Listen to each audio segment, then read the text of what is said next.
Musidɓe assalamu alaikum, elle weltani yon foto wana seɗa ɗo waɗa ɗum on ne. Ok, c'est bien. No fi ono poto yede. Ok, c'est bien. Musidɓe ono wonɓe sibude assistance humanitaire d'urgence ɗo ko kala ka wonti ɗon sali mono ko toli. La weltani on lan jarni on mourade moƴƴuru voilà la maison de notre nene bureau mondial. Ça fait plaisir hein. Ok. Undo kadi de do ngane ko do bay ko ma devantir on hetto ko do woni wal tanne nen ka ando ko ma undo libete ala tay won do nyawnde de mo na bamba on belke jam do no hay fi bay ko no hay fi buyi sadi mo don golle wadi albarka nani walla yobo won ko mo yacci de ha boya juta wurna fabbe wala barke mabbe wala de labama mo jano bay ko men ga men ye ko la ke be nabi bibbe nene be sagata ane no hari men nay boko nakri wona israbe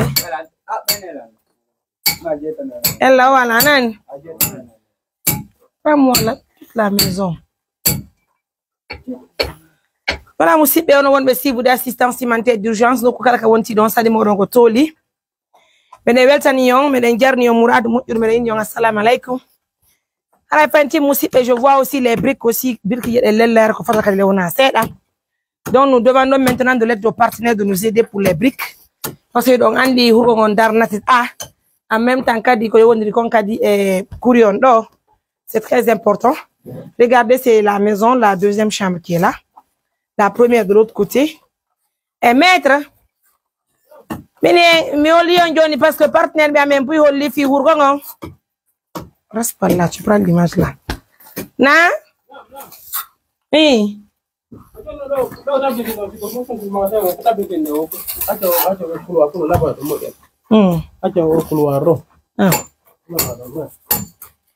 Parce que partenaire bambe ni me waru hurgo interne douche interne on fi yumira be fi yaltugo mabbe ngol naray fi hurgo to soko ma dum haray justement aussi fi lotagol yare na be yaltu ambe yaka bawga yon be wadi do magasin wadi no jon douche.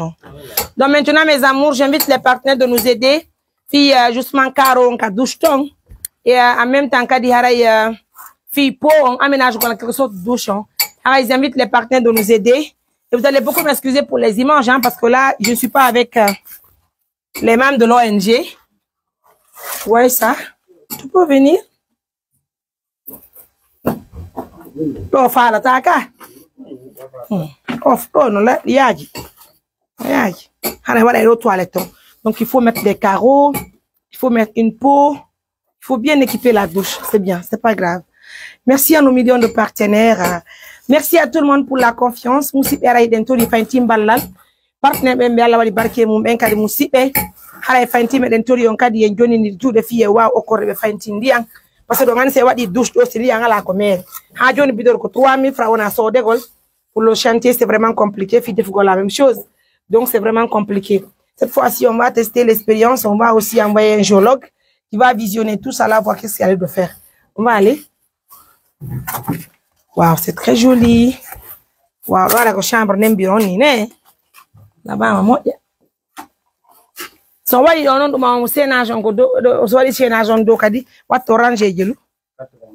Okay. I don't know. You might. Là-bas, maman, you know. Mesdames, messieurs, regardez la maison, on sort dehors.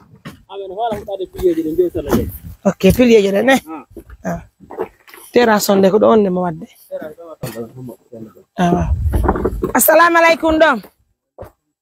No hay fi. Viens par là. No hay fi boui.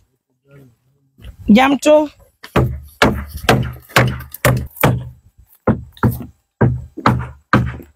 Gon leji din gano jokka moƴƴa. Aw. Alhamdulillah. Na? Awa. Ono woni, ono do labam. Albarka.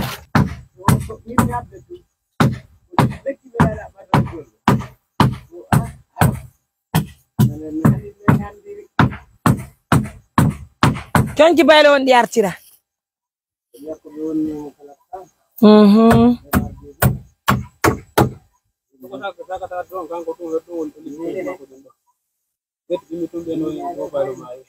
Amboni sakata ambardido